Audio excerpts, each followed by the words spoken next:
एक और चीज़ के ब्रांड के जो डेफिशिएंसी रिपोर्ट के अंदर एक चीज़ और देखनी चाहिए आपको कि क्या उसकी लिस्टिंग पे प्राइस वॉर चल रही है या नहीं। ये बहुत इंपॉर्टेंट है।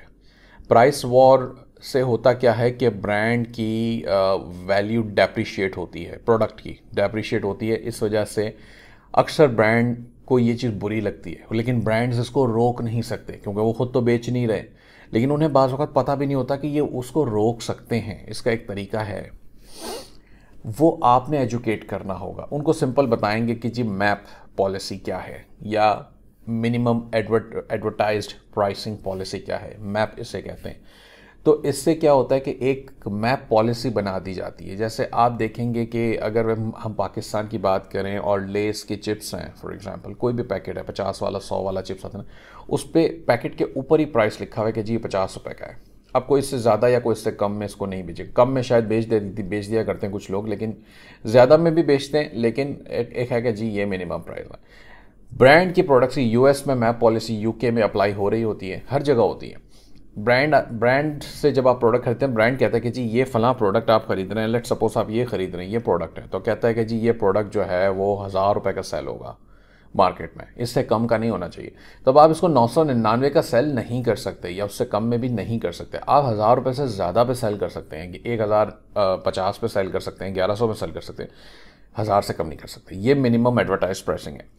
तो मैप पॉलिसी बहुत इंपॉर्टेंट है। तो उनको वैल्यू बतानी पड़ती है कि जी मैप पॉलिसी क्यों बेहतर है, आपकी मैप पॉलिसी इन्फोर्स नहीं हो रही है, क्या आपकी कोई मैप पॉलिसी पहले से है या नहीं। ब्रांड कहेगा नहीं जी नहीं है, तो आप उनको बताएंगे कि जी ऐसी बनाएं, ये पॉलिसी बहुत ज़रूरी है।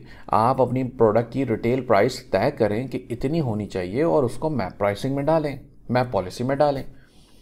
मैप पॉलिसी में जब आप इसको डालेंगे तो वो आपका हर दूसरा जो डिस्ट्रीब्यूटर है, जो बायर है, जो रिटेल परचेज़र है, सेलर है, जितने भी रिसेलर्स हैं बेसिकली आपके, वो सारे इसको फॉलो करेंगे। आप उनसे साइन करवाते हैं, एग्रीमेंट बनता है, इसके टेम्पलेट मिल जाते हैं इंटरनेट से, आप टेम्पलेट दे भी सकते हैं उनको, कोई मसला नहीं है अगर वो उनको नहीं पता तो ब्रांड को एजुकेट कर रहे हैं इस वक्त आप ब्रांड के सर्विस प्रोवाइडर हैं, ये समझ लें थोड़ी देर के लिए।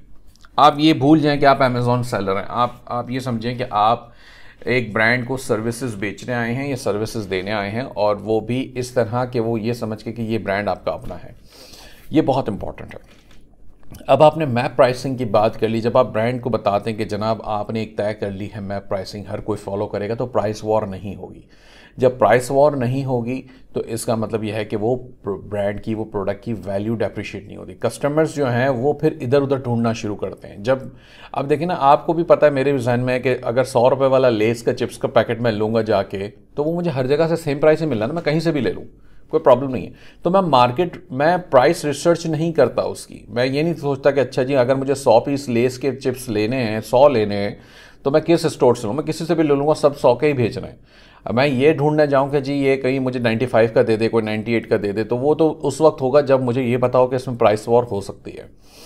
तो प्राइस वॉर से बचाने का ब्रांड को ये तरीका बहुत इंपॉर्टेंट है, जो कि आपको एजुकेट करना होगा।